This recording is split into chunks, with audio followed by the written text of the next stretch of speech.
Pale fingers brush parchment softened by breath and time. Ink brown, not black, bleeds like memory down the curl of the page. The whisper comes first, not yours, never yours. You who search among ruins for flame, you have come far enough. The door creaks inward. You are not welcome, and yet the darkness makes room for you.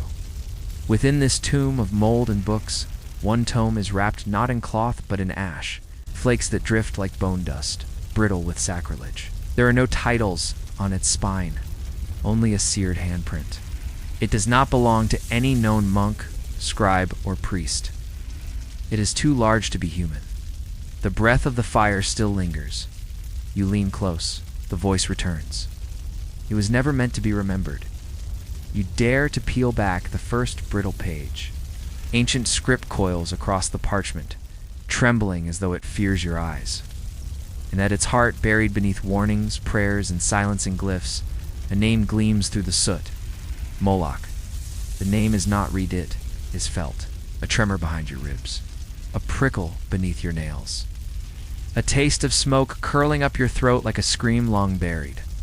This episode, this remembrance, will take you through ash, iron, scripture, and shadow. Through ruins where the fire still breathes, and into the arms of a god whose temple knew only one song, the sound of burning children. If your heart is steady, press deeper. Before we fall, whisper. You're packed. Like. Subscribe. Let the other seekers know what you uncover in the comments below. All who descend should not do so alone, because to remember Moloch, even in whispers, is to be changed. Now, let us turn the first page. It begins in the scrolls of the nameless monastery, a cloister hidden beneath frost-bleached mountains where monks are bound by vow not of silence, but of memory. Each is assigned one god, forbidden, erased, or lost. Your monk has no tongue. Only scars remain where invocation was carved in fire. He cannot speak of the god he tends, but his manuscripts can. You translate his account with trembling care, each character unfolding like a curse once bound in wax and holy fear. There is mention of the Valley of the Burning Drum, a place called Topheth, scoured from most maps, but whispered of in apocryphal text, swear flames devoured offerings, too sacred to name. A historical fragment from the reign of King Ahaz, often passed over in both rabbinical and Christian teachings. Tells of a cult that took root in the shadow of Jerusalem, where even the anointed dared not tread. It is written in the book of 2 Kings 16-3 that he made his son pass through the fire. The phrase is so brief, so deliberate. What passed through was not life. What emerged was only smoke. You find another passage, scratched into a copper disc nailed behind the binding. The script is Punic, not Hebrew. Older, rougher. It speaks not of one sacrifice, but of legions, of entire generations consigned to flame, arms outstretched.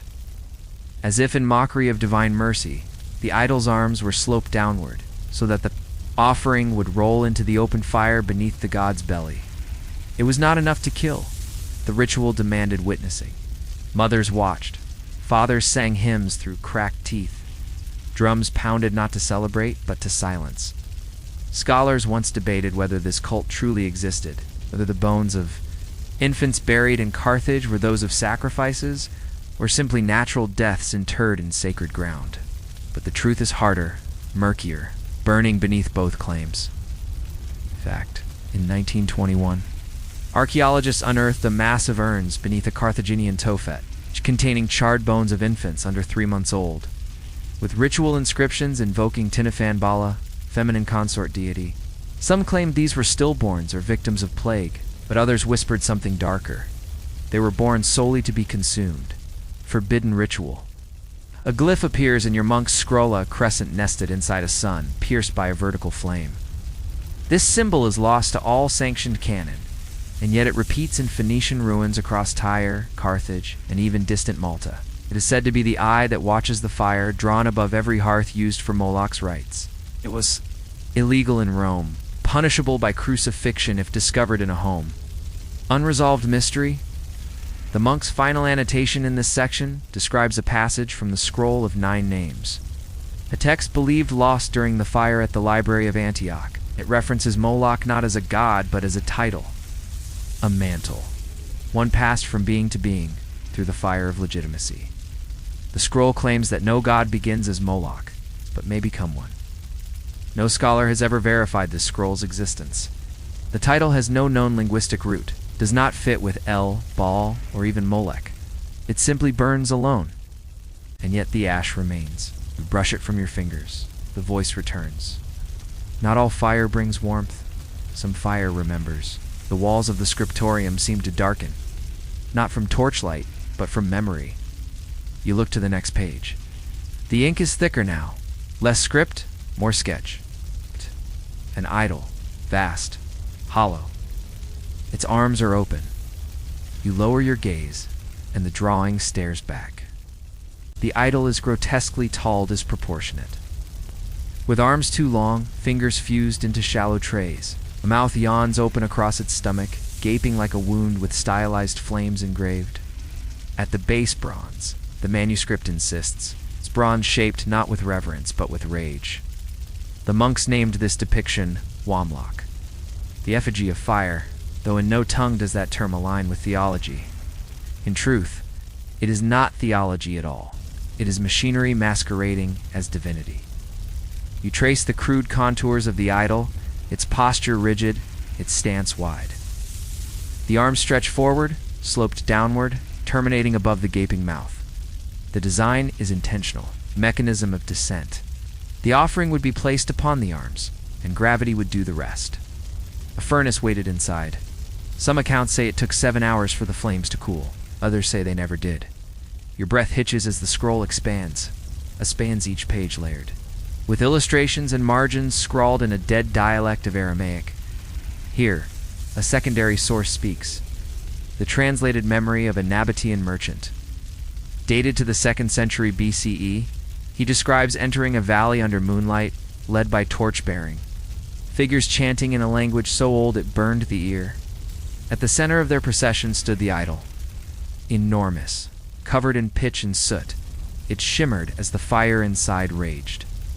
The flames licked through its mouth. Smoke curled from nostrils and eyes, which were not carved, but punched through. With spikes, it wept, he wrote. The god wept smoke, did not stay long. The manuscript crackles in your hands. A folded sheet within it breaks away a leaf, a vellum bound not by thread, but by blood. Faded, brittle, but the symbols persist. 7 spirals nested inside one another, coiling inward like a serpent's sleep. You pause. The text around the image reads, "The path of descent." This was not merely an altar, it was a map, a passage. Each spiral leech ritual led deeper into the fire's favor. To step away from it was to renounce Moloch. To deny fire was to invite pestilence, blight, and famine. It is here you uncover the first whisper of a forbidden belief, that the idol itself must be kindled with the heart of a child before sunrise, or else it would not consume the others. This first offering the ember was never recorded in mainstream texts. It was too blasphemous, too cruel. But in the vellum's edge, it is noted in chilling simplicity, the child that lights the childless flame. You want to turn the page, you do not. Instead, your eyes fall upon a footnote etched with the same ink as the spirals. It reads only, "He does not speak, he does not bless. His silence is his hunger." You feel watched. Obscure historical fact.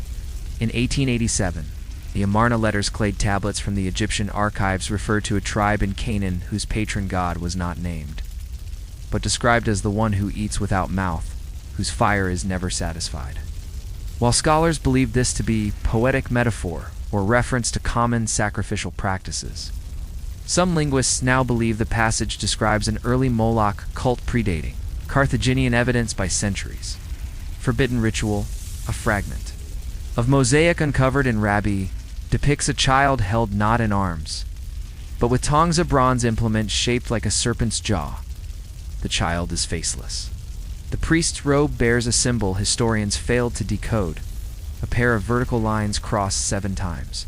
The image was buried beneath a mosaic of Persephone, as if to conceal what was below. No museum has claimed ownership of the fragment. Unresolved. Mystery. A single line in the Dead Sea Scrolls, untranslated in mainstream canon, reads, "And he shall pass them through the hollow god, and the hollow shall not return them." Scholars debate its meaning. Some claim it's metaphorical, a warning against foreign influence. But a few argue it refers to an entity, not a metaphor, not a symbol, but a structure, a thing, an idol that swallowed what was precious and gave nothing back. The candle beside you flickers, though no draft touches the room. You lean closer to the sketch. And now you see what you missed between the idol's feet. Bones, a pile. Not symbolic, detailed, deliberate. You whisper without knowing why. Who built this? The manuscript answers not with text, but with a stain beneath the image. A scorch mark, old, pressed into the vellum with fire. When you breathe across, the ash lifts slightly, and something moves beneath the page. The idol's arms are open. Still. The page doesn't flutter, it shudders, as though remembering, as though echoing a sound once bound in silence. And then you read, "When the drums begin, all voices are extinguished." The scroll's ink thickens here, pressed harder, angrier, as if the monk had carved each word into the parchment with trembling resolve. The illustration that follows is crude, but unmistakably a circle of men draped in ash-colored robes, striking high drums stained dark at the center. Each beat is painted with a crimson dot. Beneath them, fire. And above, the idol with outstretched arms. The manuscript names them the Shofet Haka Mimtha, judges of flame. Priests, yes, but not prophets. They did not speak for Moloch, facilitated. It was their task to silence the ceremony. You read there. Hands knew rhythm, not mercy. Their song deafened the cries. That was the sacred duty. And in this moment, you realize the drums were not celebratory. They were masks, instruments of concealment. Because no parent can endure the sound of their child being taken by fire, lest something drowns it. One scholar in the margins, likely. Later than the monk adds in Latin, insufferable dissonance was the goal. The children could not be heard, so the sacrifice could be made. It is here the first reference to the seven-belled veil appears, a garment worn only by the high priest of the rite. 7 black bells woven into the hymn, designed never to chime unless the child struggled. The bells sounded once, the fire was accepted. If more than once the child was rejected, what that meant. The text does not say, "You are led now into the dark of auditory illusion, where sound became a sacrament." The manuscript explains the belief that silence was sinful not because of what it lacked, but because it exposed what truly happened. Without the drums, the veil, the hymns, the screams would ruin the sacrifice, and Moloch would not come. Your eyes burn. The candle beside you feels brighter, and for a moment you believe. You hear it a low, steady rhythm, like thunder in the throat of the earth, like drum, drum, drum. No, it's memory. Only memory. You keep reading. Obscure historical fact in 1935. A stone tablet unearthed near Baalbek in Lebanon bore the following inscription in Phoenician script: "To the fire we return." As fire gave us breath, it was found beneath a layer of scorched clay, surrounded by fragments of small bone. The site was sealed again without formal excavation. Some claim it was a hearth site, others suspect it was a Malachite altar. No academic consensus was reached. Forbidden. Ritual, according to the nameless monk's notes. The 7-belled veil was forbidden to be touched by anyone not consecrated through. The crimson draught, a tincture brewed from the ash of previous offerings and stirred 7 nights by torchlight. If a non-initiate touched the veil, their mouth was to be sewn shut with bronze wire, and their eyes burned with blessed oil. This punishment is not metaphor. It is drawn, detailed, measured, unresolved mystery, a half-burned papyrus, possibly. From Alexandria refers to a hymn of reversal, a song which, if played during the offering, would cancel the fire's favor. The lyrics are lost, as the melody, written in Proto-Greek notation, was last seen in a private collection that perished in the London Blitz of 1940.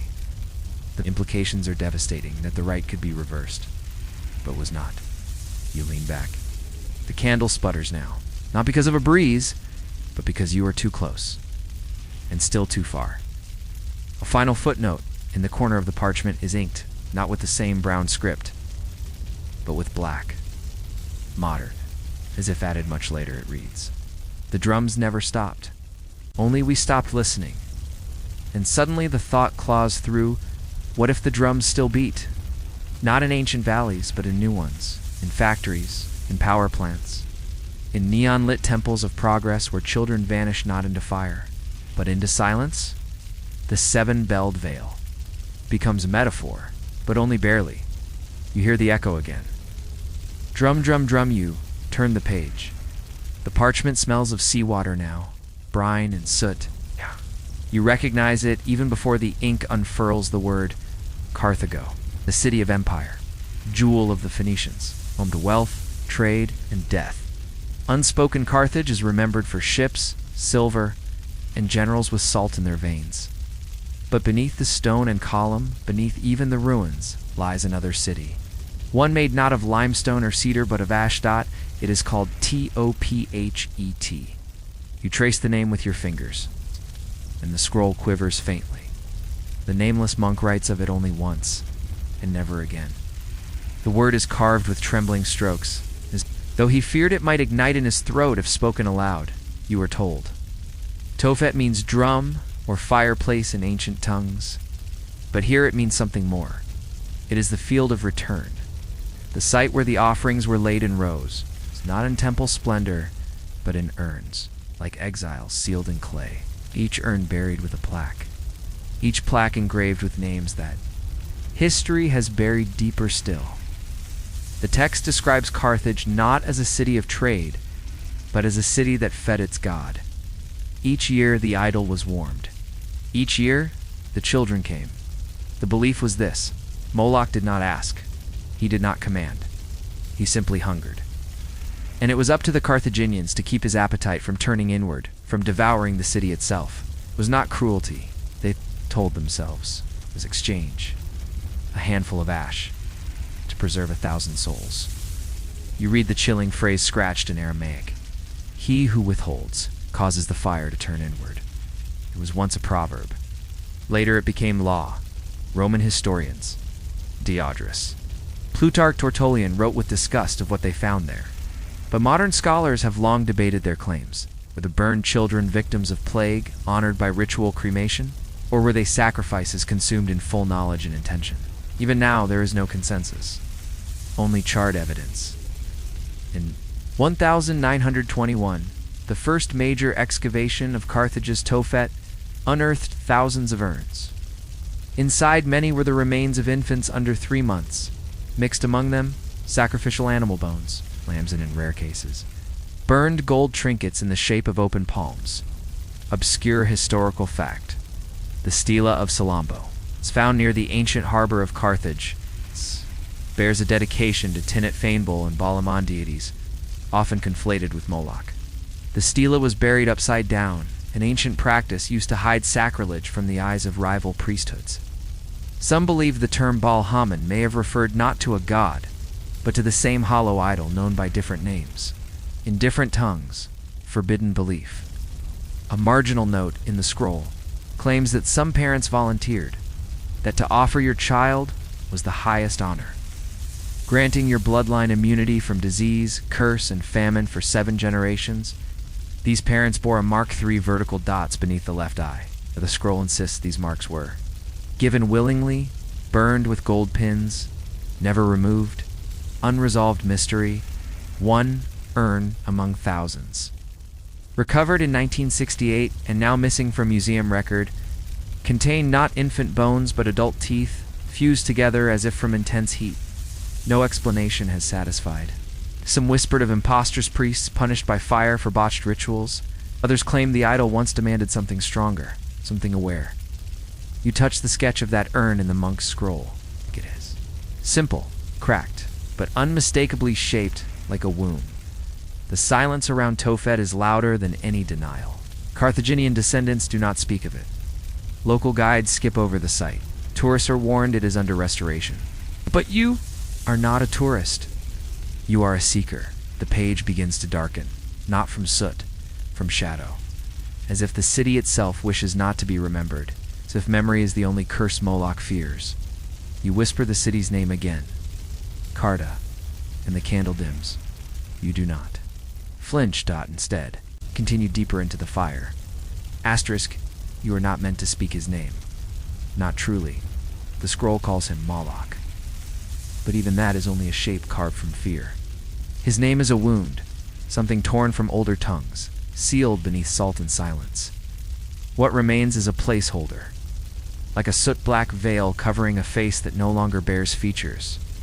The monk's ink fades here, then erupts scratched, furiously across 3 overlapping lines as though trying to both reveal and erase the same thing. Beneath them, you find it, a sequence of glyphs, not quite Phoenician, not quite Akkadian. 4 characters, forked like tongues, looped like serpents.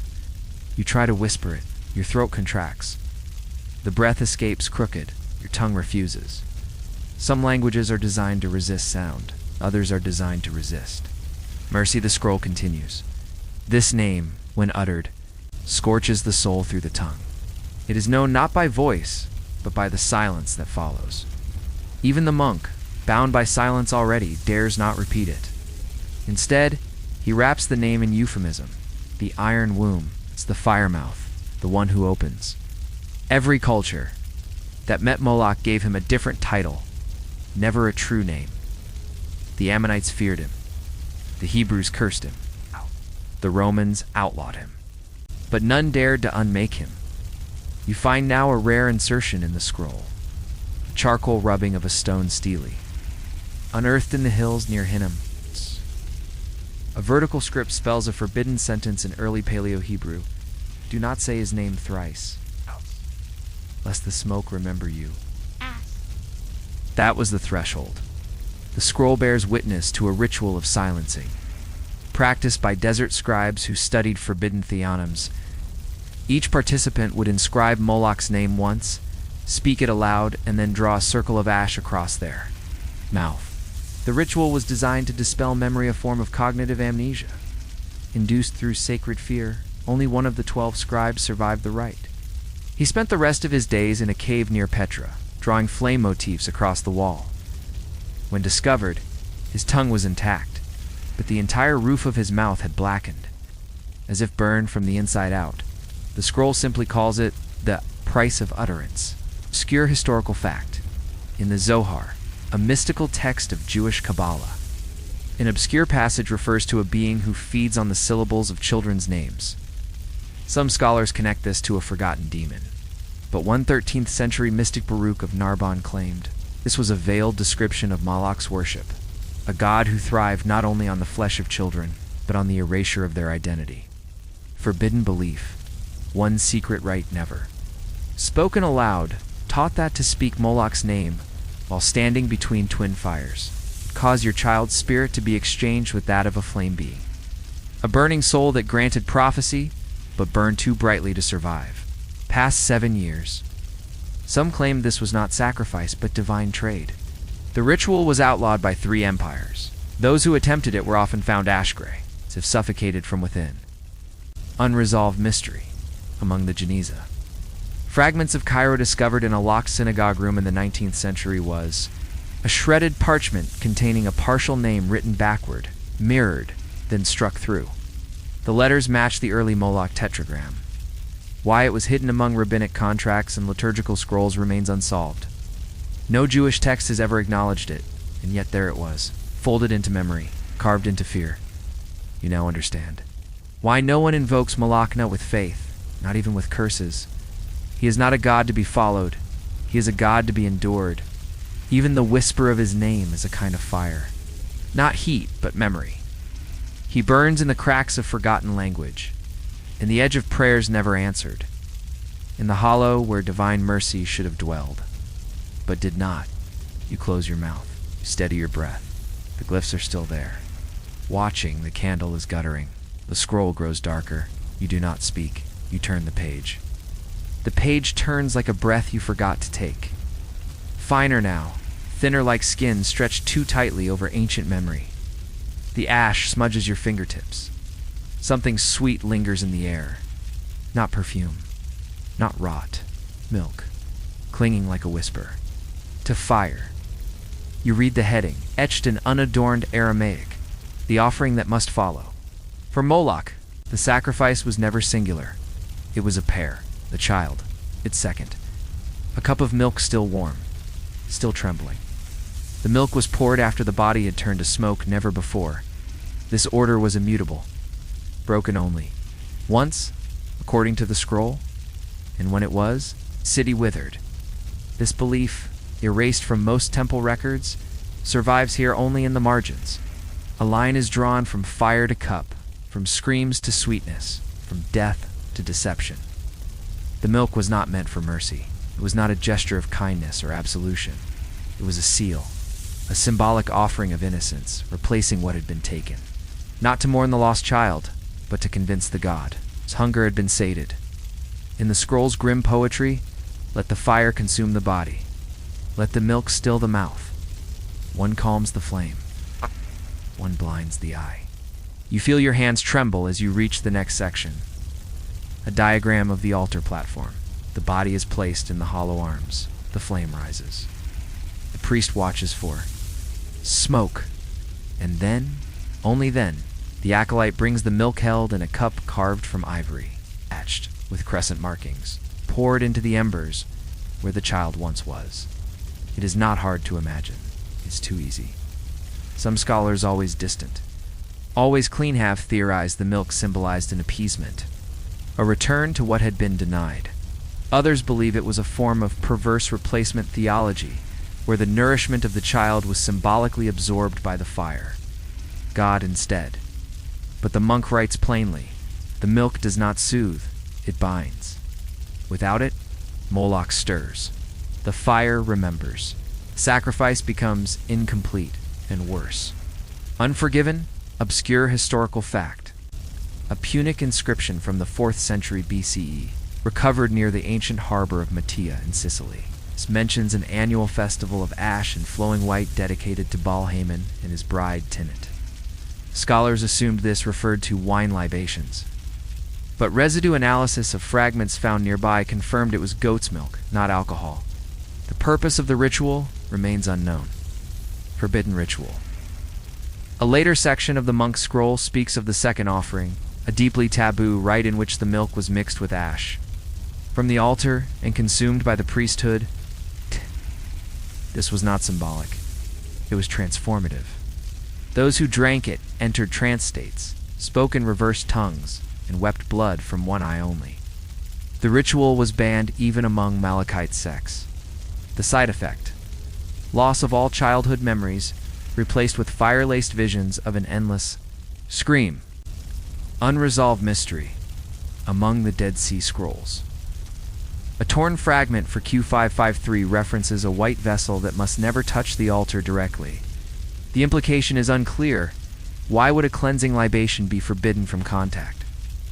Some argue it refers to a broader ban on animal products in Yahwist traditions. Others suspect an erased polemic against Moloch's double sacrifice doctrine. The meaning remains elusive. The scroll containing this line was never fully translated and now lies in a private vault. You exhale, shallow and slow. The taste in your mouth is bitter. Smoke and milk should not belong together. But in Moloch's rites, they are inseparable. Fire takes, milk masks. One devours, one deceives. You cannot decide which is worse. The next page is darker, not from soup, but from shadowed ink, the kind only used for ritual diagrams. At its center, the ivory cup, shattered. Around it, flames spiral inward, not outward. Something went wrong. A final footnote in the same black script from earlier reads, when the milk soured, the fires did not wait for the priest. You feel the room cool? Or perhaps it is your blood. Retreating, the scroll waits. You turn the page. Asterisk, there are pages that do not feel like parchment. This one feels like a wound. You touch it, and the texture is different, toughened, not from age, but from intent.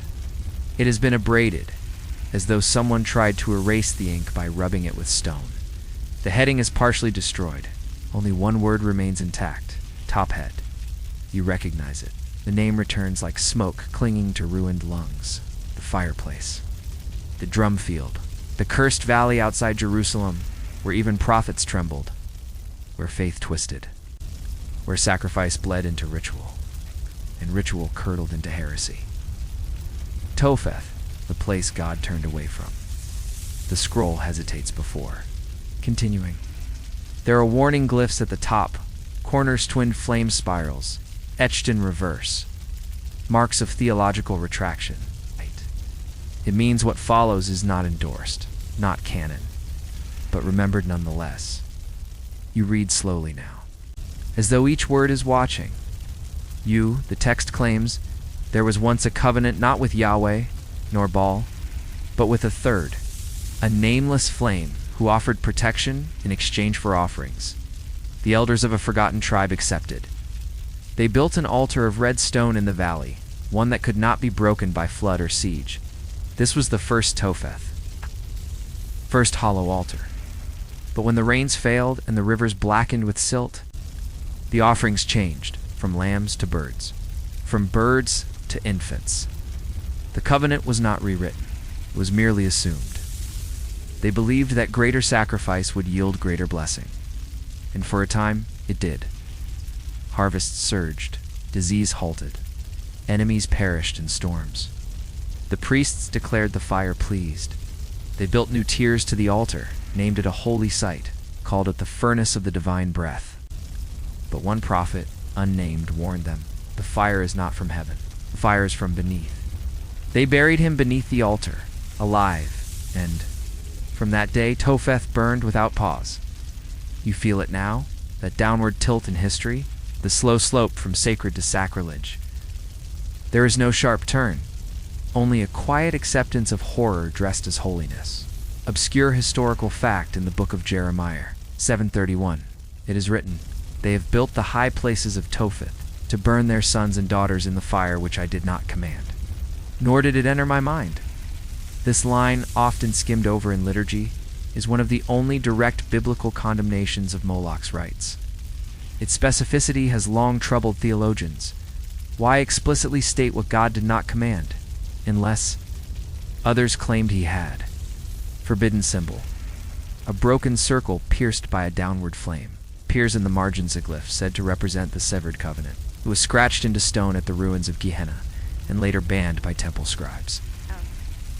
No longer answered to heaven, but to something else, something that does not forgive. Unresolved mystery.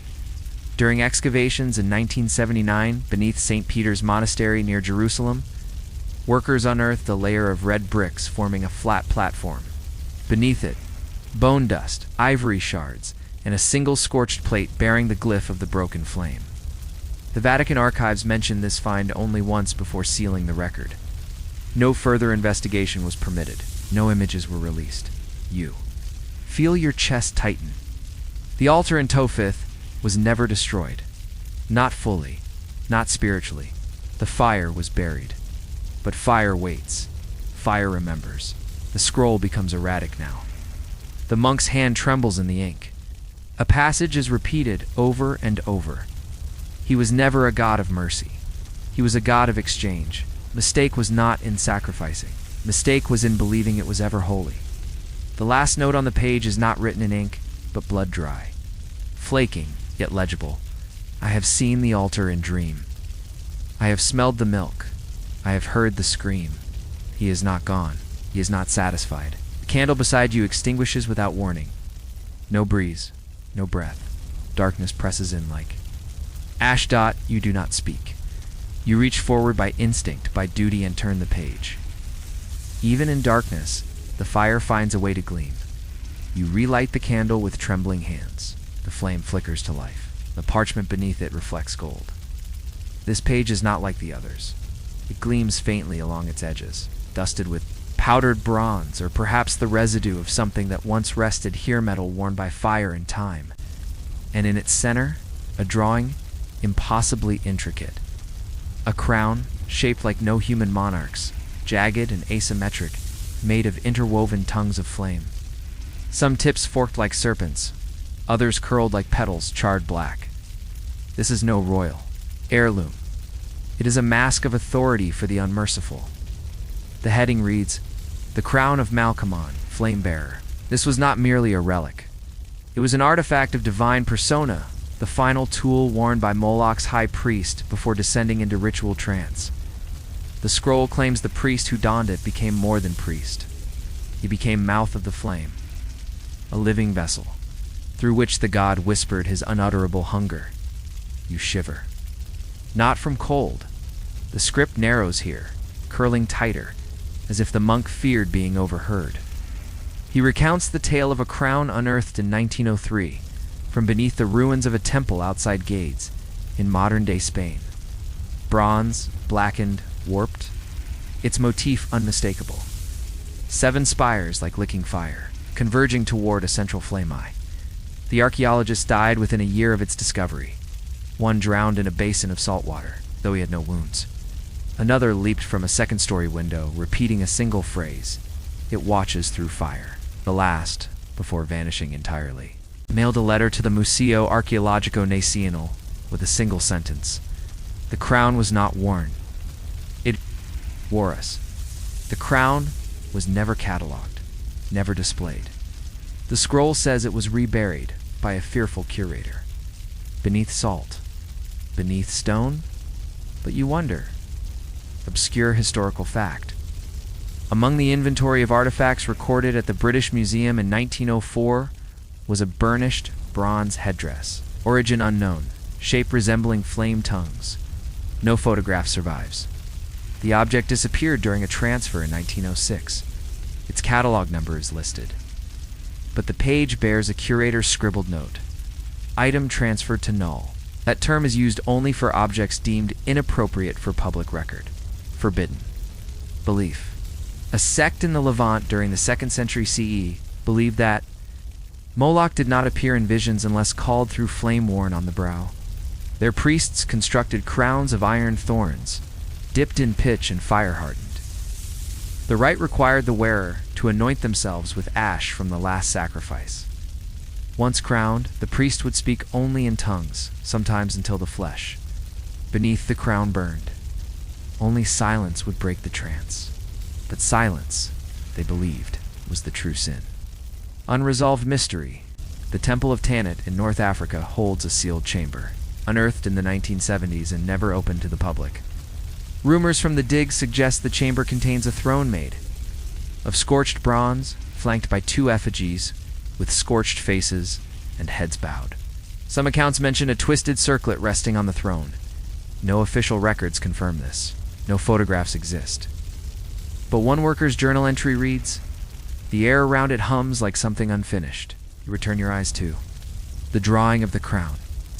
In its base is a single word, not Phoenician, not Aramaic, a word burned into the bronze. Malkamon. It does not translate.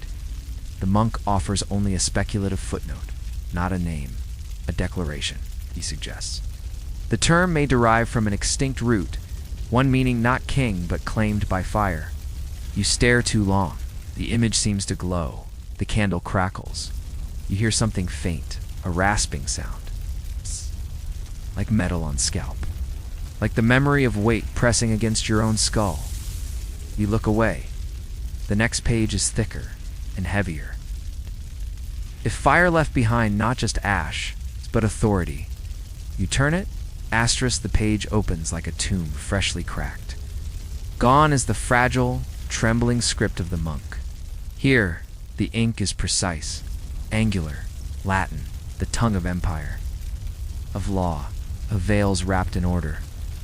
This section is not a confession. It is a ledger.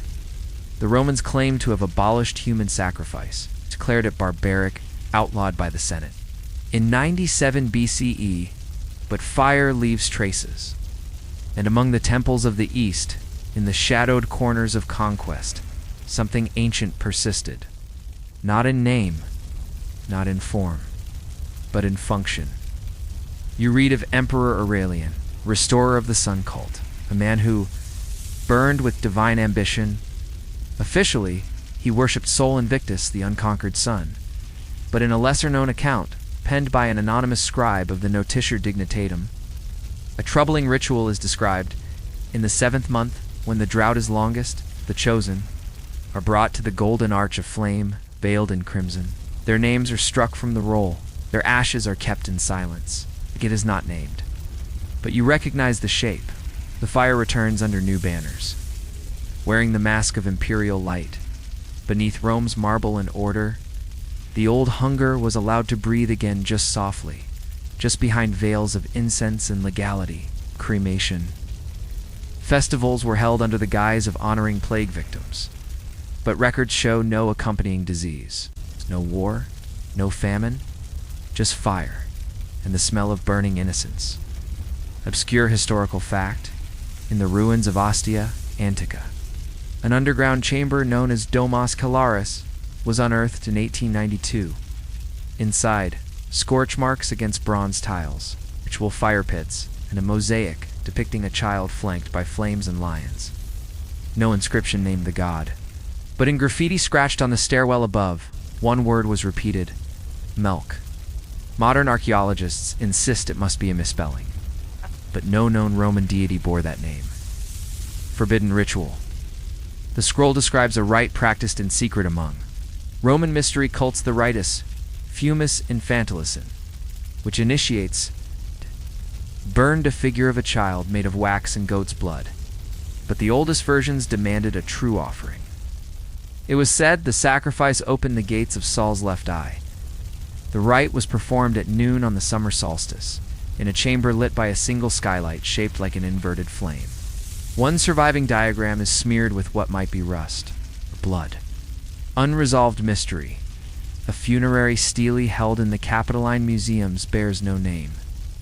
Only the image of a priest holding a flame in one hand and a scale in the other. Scholars argue its meaning, but in the margins of a 17th century visitor's journal, a phrase appears in cramped Latin: the balance tips toward the child when the fire is not fed. The original stele was moved to storage. Its location is currently unknown. You feel it now, the heat of empire, not just in conquest, but in absorption. Rome did not destroy every god it found. It buried them in velvet and marble, fed them new names, gave them just enough silence to survive. Moloch was not eradicated. He was rebranded. Even the term purification by fire, so beloved by Rome's later rites, echoes a darker theology. The soul, they claimed, could be cleansed in flame. But for whom, and at what cost? The scroll leaves no comfort. It ends the section with a single word, centered on the page: Imperium. The rule of law, the rule of flame. You close your eyes. Just for a moment, you imagine a child, nameless, faceless, standing beneath the Arch of Titus, watching the fires burn in honor of a sun that devoured the page weights. You turn it. The air thins. You turn the page, and the ink seems to disappear as you look faint. It's deliberate, meant for eyes not of this world, but then your vision adjusts. You read with the back of your mind, not your eyes. The script is a faded slanting dialect of late Hebrew, fractured with Phoenician ligatures. There are no illustrations, only white space miles of it swallowing the ink. It is here the scroll stops speaking of flesh, begins speaking of names. This section is called the Bookless Ones. You learn of a rite that was practiced in the final centuries of Moloch's visible worshipper, rite not of flame, but of erasure. When a child was chosen, their name was struck from all records. Not just temple scrolls or civic ledgers, but from the family's memory. Parents were required to forget. Siblings taught to omit. Communities ordered to whisper the unnamed. If memory is sacred, then forgetting became divine. The sacrifice was only complete when no one remembered whom the fire had claimed. This was called the second death. Not the burning of flesh, but the burning of identity. If even one soul remembered the child, the rite was considered tainted. You read, "The fire feeds on the soul, not the skin. Smoke is but the vessel. Name is the offering." And so, scrolls were cleansed. It's not burned, but scraped knife over parchment, removing letters, until only ghosts remained in the fibers. Some texts were rewritten entirely, others left blank, as if the child had never lived. But the fire remembered. There is a chilling footnote describing the scroll of the erased, once said to be hidden within the library of Antioch before it burned. It contained no names, only ash marks, and spacing. Each void was the residue of a life consumed. Priests would study the scroll not to read, but to witness the absence. They claimed to hear whispers when reading it aloud, though no words remained. You turn to a paragraph penned in smaller hand. The monk has stepped out of transcription here into confession. I found a blank scroll beneath the altar. At first I thought it was unused, but when I touched it I heard a name I never knew I had forgotten. It wept. The scroll wept. Obscure historical fact. In 1897, a fragment of burnt parchment was recovered from a burial crypt near Sidon. It contained only scattered syllables, but analysis revealed that every fifth line was scraped clean, with ritual precision. The spacing matched naming conventions from Phoenician infant registries. One archaeologist suggested it was a record of unwritten names, a register of those intentionally unrecorded. His paper was published once, then recalled without explanation. Forbidden ritual. The scroll describes the annihilation psalm, liturgical chant performed at the final stage of offering, not meant for gods but for the community. It was chanted, in monotone, without pause or breath, to induce spiritual forgetting. The words bore no direct reference to the child but contained layered negations. No voice, no sleep, no cradle, no more. The song ended with the congregation turning their backs to the altar so that the fire might consume what was Noed. Longer there's unresolved mystery.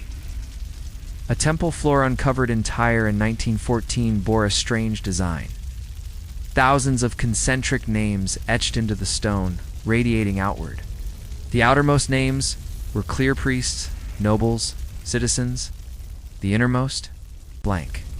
Just rings of absence, perfectly measured, and no inscription explains why. Some believe it was a diagram of remembrance, others a map of divine forgetting. You lean closer, candle trembles. For a moment, the white spaces between the words seem to shimmer like the glint of teeth in darkness. You whisper a name you never meant to, not your own, not anyone's. It vanishes in the air. The fire accepts, the page turns cold in your hand, and yet you turn it asterisk. There is no melody on this Pajonli notation. Black bars, crooked lines, like falling cinders. Musical script that seems to tilt downward, as if descending into the earth. This is the lost liturgy. The scroll introduces it simply as the hymns of still flame, not meant to be sung in chorus, not meant to rise toward heaven. These hymns fall, always down, always inward. You study the notes. They bend strangely, veer into microtones, shaped to mimic wailing, not music. A musicologist would call them dissonant and stable, even wrong. But they are not accidents. They were engineered to hurt, to disturb. To numb, you read. This is the cradle song for the sacrificed, a melody to still the mother's heart, cadence to slow her breath. The hymn was not for the god, was for the living, to make them bear it. The ritual began with the first line, sung in unison by veiled women, the mothers of flame. Their voices joined not in harmony, but in opposition, one rising, one falling. The result? Null sound. Strange canceling. Wave, like air twisting in your ears. When the child was taken, the hymn entered its second stanza. Here the pitch became sharp, stabbing, repetitive, designed to force the body into stillness. Breathing slowed. Tears stopped. Not by catharsis, but by confusion. Then came the final movement, the turning verse. It was not sung, it was breathed, as a hiss, as a chant, a whisper of syllables with no translation, only shape, Tinal, Varesh, SML, Kahan, N. Scroll provides phonetics, not meaning the hymn ends in silence, a pause, extinction. You stare at the symbols. You begin to feel it a pressure behind your eyes, like sound that shouldn't exist, pressing against thought. Your ears throb, your throat dries. You understand now. These hymns were weapons, weapons against grief. Obscure historical fact. In 1911, fragments of a limestone wall from Leptis Magna revealed carved musical staves bearing archaic Phoenician notes. The notes were etched around a depiction of a child atop a flame-wrapped pedestal, initially dismissed as symbolic art. Later, acoustical models revealed the arrangement created a sequence that destabilized auditory perception when played. On period-accurate instruments, no museum has attempted reconstruction since. Forbidden belief. Among certain exiled sects in the Negev desert, it was believed that hearing the entire hymn aloud without interruption would cause spiritual inversion, a state where the soul turned backward, forgetting joy, language, or family. A reversal of self. This was called the unmaking tune. Only flame could break its spell. Some claimed the hymn was taught by a being that walked through fire but left no ash. Unresolved mystery. In the Vatican's Index of Condemned Melodiza, little known.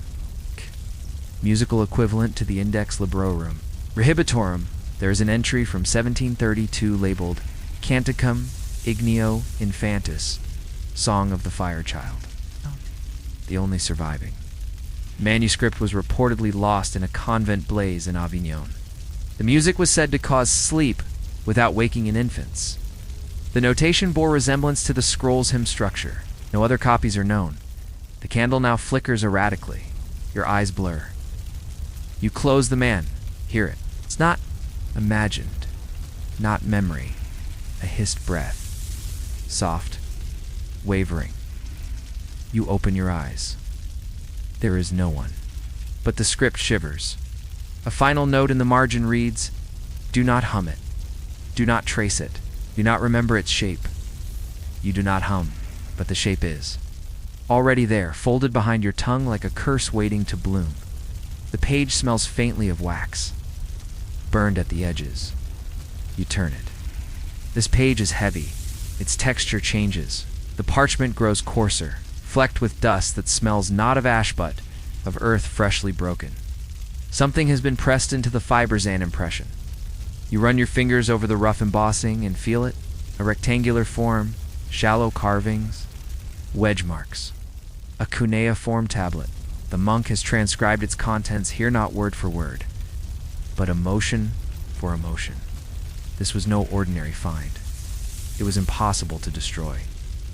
The monk's notes begin with a confession. Discovered the tablet buried beneath a ruined ziggurat near Eridu, encased in basalt, alongside crushed bones and an offering bowl.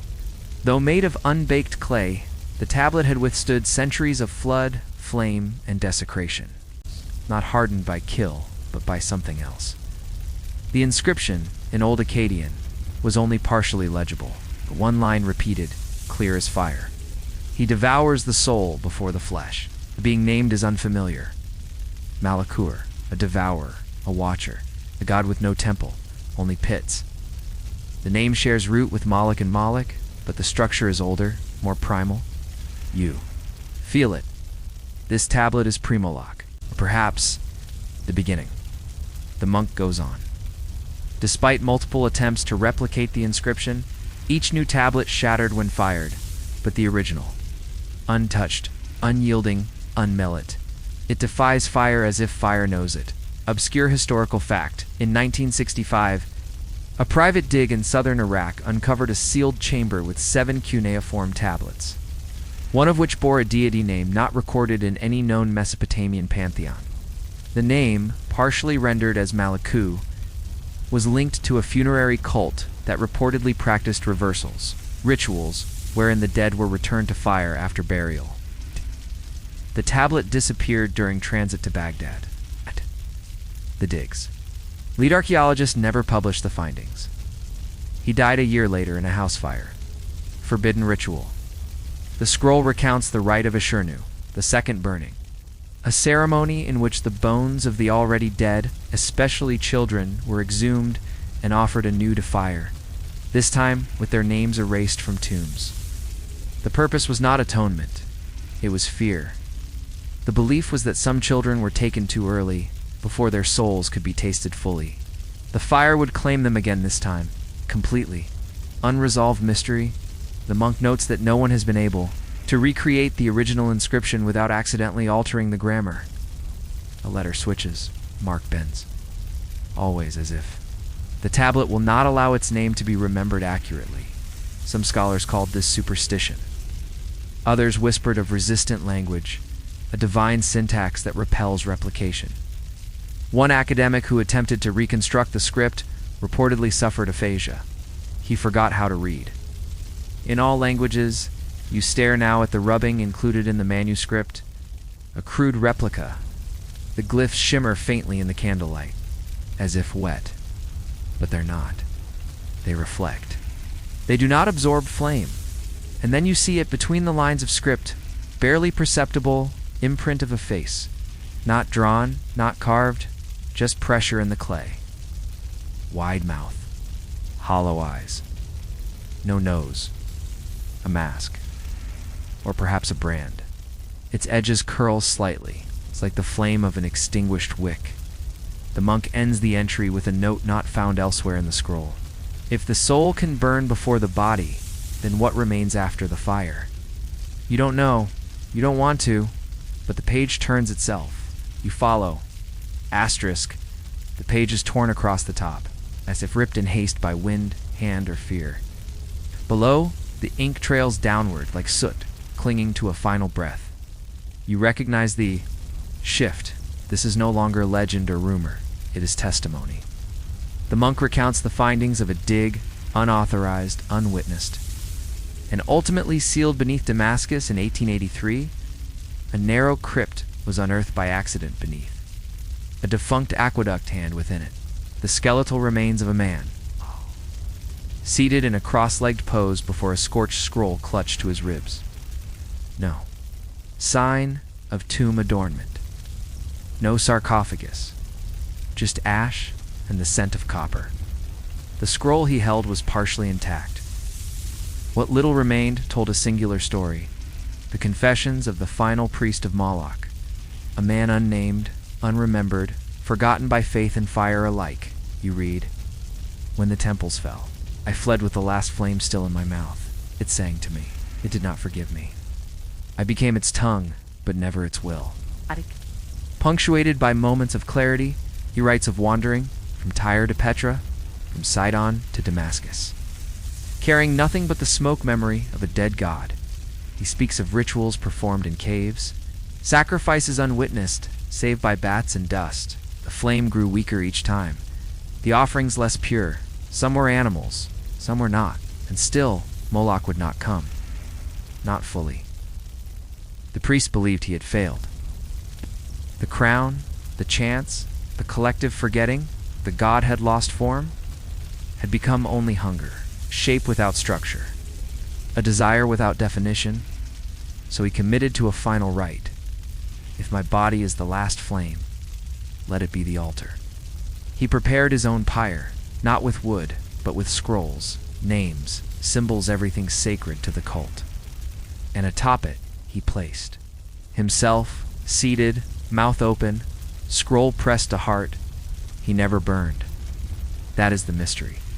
The stone around him scorched, the floor cracked, but his bones remained untouched, not bleached, not charred, just still waiting.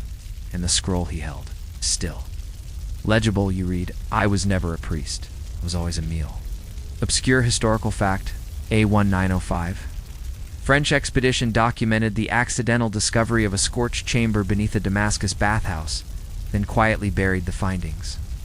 Only a single sketch survives depicting a man's skeleton seated before a fire-blacked wall, with a scroll resting beneath his fingers. The original report was seized by Ottoman authorities. The lead explorer later published anonymously, referring to the find only as Le Dernier Temple, du Feu Fame. Forbidden symbol. The final page of the priest's scroll bore a sigil never seen elsewhere. Spiral that inverted midway through itself, ending in a fang-like barb. The monk copies it into his margin with caution. It is said to represent the incomplete god, a deity that was never born whole, that required sacrifice to form itself in our world. The symbol was believed to feed when looked at, so the priest closed his eyes when drawing it. Unresolved mystery. The body would not burn. Even when later dig teams attempted to remove it for study, fires lit in the chamber failed to take. The bones grew warm, then cold, as if the fire refused. One researcher wrote, the remains were not immune to flame. They had already been claimed by it. The chamber was resealed within weeks. The coordinates were erased from the records. You close your eyes now, you see the priest? Mouth agape, scroll pressed to ribs. Eyes turned toward flame that never came, not in heat, not in light, but in absence. The monk ends this section with only a whisper of ink. We think of gods as crowned. But some sit cross-legged in the dark, waiting for the last worshiper to become kindling. You feel your mouth dry, and still you turn the page. The page opens like a wound, trying to scab thin, dry, and reluctant. The ink here is written with force, pressed into the parchment with a weight that broke the quill. Several lines are smudged, not by water or time, but by fingers, either trembling or refusing to let go. This is not a record of worship. It is a record of attempted exile. The monk recounts what he calls the great silencing and effort by early councils, both ecclesiastical and imperial, to erase Moloch from not only scripture, but existence. Names were struck from scrolls, altars shattered, priests burned, hills salted, cities razed. They thought it would be enough. It was not because Moloch was never just a god. He was a theology of exchange, a logic of equivalency, something that infects structure, not belief. You read the line scrawled sideways in the margin, you cannot exile an equation. The monk details a chilling belief once whispered among Alexandrian scribes that Moloch could not be banished. Outright, but only dispersed, its essence fragmented, embedded into lesser rites, hidden in the folds of ceremonies, where the cost of blessings was left unspoken. He was sewn into systems, the text claims. Not destroyed, rebranded. You see it now how the fire continues in other tongues, in the promise of protection in exchange for purity, in the demand for innocence to shield prosperity, in the belief that pain must purchase peace. The altar is no longer made of bronze. It is made of rules. Obscure historical fact, a now lost edict from the Council of Laodicea in the 4th century. AD forbade the singing of specific foreign hymns associated with Phoenician melodies.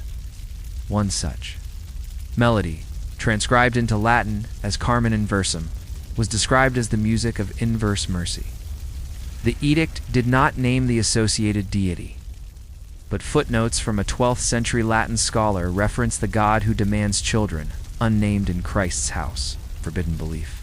The cultus fragmentari, a heretical sect operating in Eastern Europe during the 14th century, believed that Moloch's exile had failed because humanity secretly agreed with his doctrine. They wore broken masks shaped like infant skulls and whispered prayers, ending not in amen, but in it is given. Their rites always began with trade a coin, a nail, a drop of blood before petitioning for the undoing of grief. Through equivalent loss, the group vanished. Their meeting place was found burned. No bodies. Unresolved mystery. In a sealed Vatican letter dated 1892. A cardinal reports a modern heresy echoing the cult of Moloch in structure if not in name. He describes a congregation in southern Italy where prayers were offered to the Lord of Red Smoke, with baptisms performed in basins of warm milk, followed by brief exposure to flame. The practice was suppressed.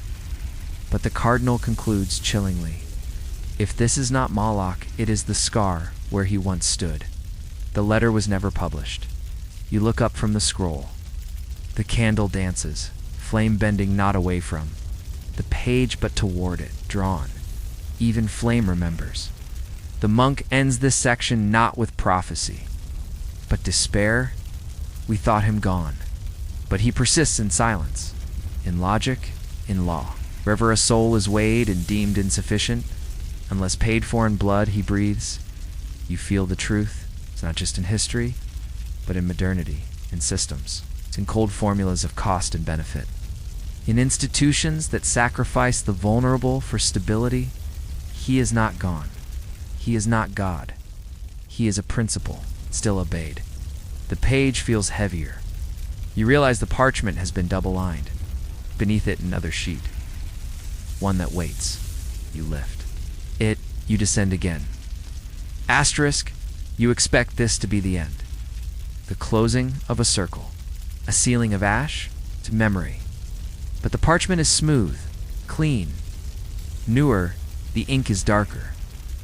You've arrived not at the past, but at the present. This page bears no ancient script. It's written in a modern hand. Clear, cold, precise. A scribe not. Cloaked in robes, a ritual, but in observation, begins without greeting, without context. The shrine was active as of last year. You still your breath. The account details the visit of a silent investigator to a small structure on the outskirts of an unnamed city, described only as where the towers touch the sky and the gutters run red with commerce. A place not known for temples, and yet in a basement room behind a storefront. It's through a false wall painted with smiles and stars he found it. The modern shrine, it was not large. No idols, no choir, just a single stone platform, worn smooth with repetition. Upon it, a tray of milk, a bowl of ash, and behind it, on the wall, 7HNDP, ANTS, small, too small. A candle burned at the center of the room, with flame that flickered, red, not yellow. Above the altar, a phrase written in chalk, "He who is forgotten waits just the same." The investigator documents symbols scrawled in corners, spirals, veils, broken circles. A veil with bells drawn in charcoal, each with a slash through it. And on the floor, a diagram, sloped arms ending in a fire pit. There was no idol, because the room was the idol, the ash. The silence, everything once forged in bronze now reborn in concrete and chalk and whispered belief. The offering no longer cried, but the walls remembered. The shrine was empty when he entered, but when he left, the candle had grown taller. Obscure historical fact. In 2007, unlicensed daycare center in rural Eastern Europe was raided after. Rumors of non-traditional blessings. Among the objects recovered, scorched milk pans, urn-shaped toys, and walls painted with concentric flame motifs. No arrests were made. No charges filed. The case was classified. Local authorities? It was not criminal, but it was not, right? Forbidden symbol. The red spiral with an inward twist, previously seen only in ancient. Scrolls has appeared twice in modern graffiti tags. Once in Detroit 2012. Once in Jakarta 2019. Both locations later suffered fires of unexplained origin. Each spiral faced clockwise, a direction once believed in Malachite lore to denote return. The markings were scrubbed, the connections dismissed. Unresolved mystery. A leaked insurance document from a megachurch fire in Texas contains a hand-drawn floor plan with a back room labeled simply, "Milk and ash do not report." Investigators were told the room never existed. Photos of the interior show a hollow in the ground with blackened walls and melted bells on the floor. No further mention of the chamber appears in public records. The church was rebuilt without comment. The monks. Scroll concludes with one final note, likely added decades later. The ink is faded, the hand shakier, but the voice still whispering, he does not need temples, he does not need names. He needs only the pattern to remain, and we repeat it. Close the scroll. The candle flickers, then steadies. Its flame is now. Red dot. You stare into it and see not fire, but structure. Not wrath, but logic. Not divinity, but hunger disguised as order. Moloch was not vanquished. He was adopted. He waits wherever sacrifice is expected. And innocence is the price for protection. In courts, in cities, in doctrines that do not speak his name but repeat his math, he is not a forgotten God. He is a remembered mechanism. Still fed, still warm, still waiting. Asterisk, the scroll returns to its box. sealed with cloth. The air still smells faintly of smoke, though no flame burns. You stare at your hands and wonder what has changed. But the truth is, nothing needed to change. It was already here, the spaces where comfort costs more than silence. Corridors where systems demand innocence. No pause before we ask. What must be given to make things whole? Moloch is not a god of fire. He is a god of convenient exchange. And he is never truly gone. Only hiding behind new words. You feel it, don't you, that low hum beneath the stories. Rhythm you can't unhear. Not drums, not music, just ... The sound of something waiting to be fed. The candle gutters. Red fades, but the ash lingers. The next whisper is older still, but only for those who truly listened.